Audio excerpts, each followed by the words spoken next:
What's up, guys? So today I'm going to be talking about the Phoenix Suns and sharing why I think that they are overrated and they have been frauds from the very beginning, the last two seasons.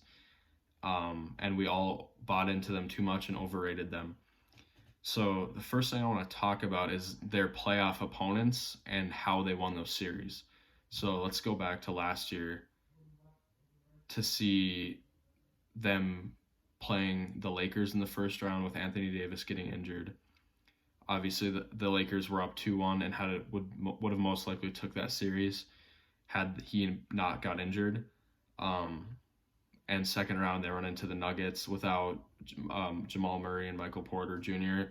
So their second and third best player out again, lucked out with that. And then in the Western Conference Finals, they got to play the Clippers, who had Kawhi had just torn his ACL, and they dodged him and got to play an injured Clippers team.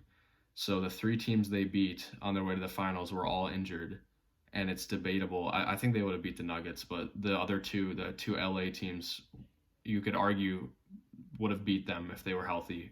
It's a pretty much, I think that's true, but and then in the finals when they ran into a team that was healthy, full strength, and could match them, the Bucks, they lost in 6, and their two best players were pretty much a non-factor in some of those games down the stretch. So their run last year, I think, was heavily overrated, and then this year they won 64 games, I believe, and were everyone's finals pick. And what do? They beat a Pelicans team in the first round in 6, so they let that team take 2 games off them.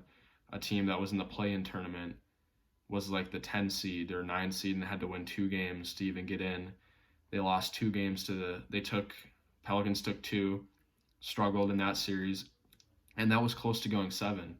It took Chris Paul a perfect game shooting to beat them, 14 for 14. So that was a competitive series.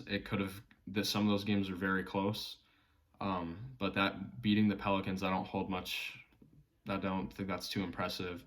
And then round 2, they run into the Mavericks with Luka Doncic being one of the best players in the world, in my opinion, top 3 player, and he beats them in 7.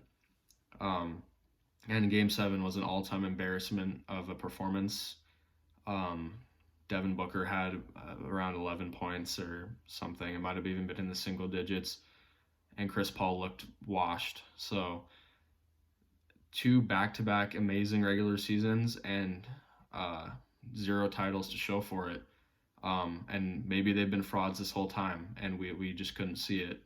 And the series against the Mavericks really showed the truth about that they aren't as good as we think they are. And I think some major changes are coming for the Suns.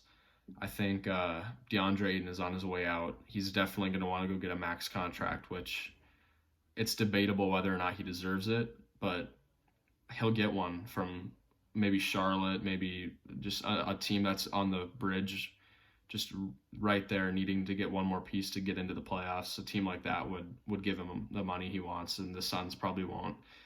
And Chris Paul is 37. He's aging. His offensive game isn't what it used to be. His body is wearing down. He's struggling to, stay. He's inconsistent now. He just can't hold up. And they're gonna have to start paying some of these guys like Bridges. And I think their window might be closing much sooner than we thought.